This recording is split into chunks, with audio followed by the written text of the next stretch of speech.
Presented by Namuna Music.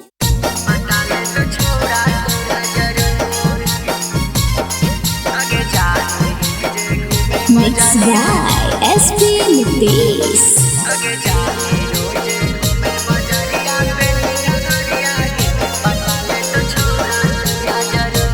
नमूना recording studio Rajgir. आगे चला हीरो जला चिकारी कमरिया बोलना छौरी गे दिलावा देली कहिया तू।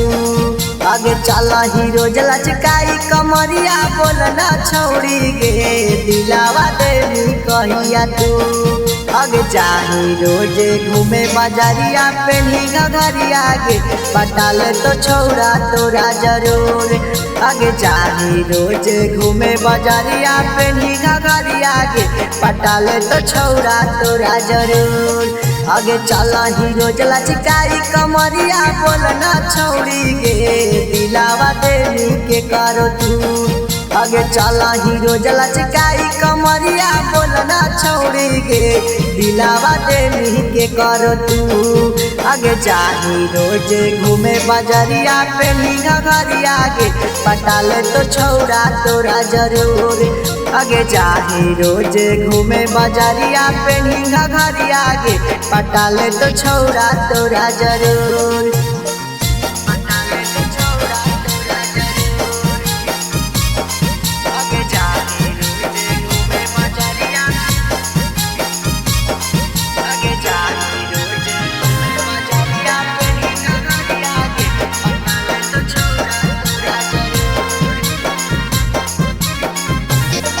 आगे काहे के तू जाही छौड़ी अकेले में साजी सवार के देखा हमको छौड़ा न सब मजा लेता मार गे। आगे काहे के तू जाही छौड़ी अकेले में साजी सवार के देखा हमको छौड़ा न सब मजा लेता मार गे।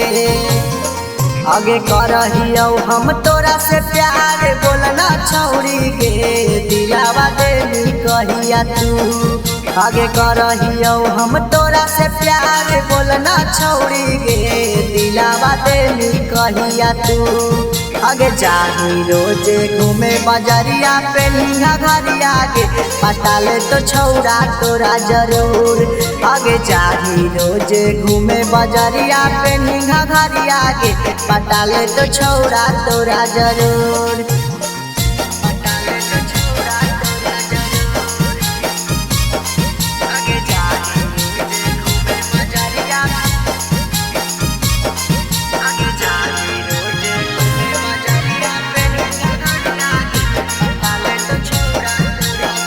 नमूना रिकॉर्डिंग स्टूडियो राजगीर।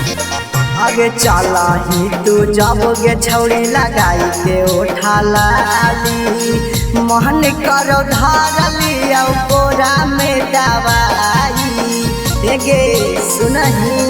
आगे चला ही तू जाबोगे छौड़ी लगाई के उठा लाली मोहन करो धारली और कोरा में दवाई।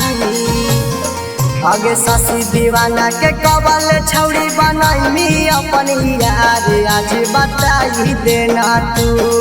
आगे नीरज बिहारी के कबल छौड़ी बनाई अपन यार आज बताई देना तू। आगे जाही रोजे घूमे बाजारिया पे नीगा घरिया गे पटाले तो छौरा तोरा जरूर। आगे जाही रोजे घूमे बाजारिया पे नीगा घरिया गे पटाले तो छौरा तोरा जरूर। Presented by Namuna Music.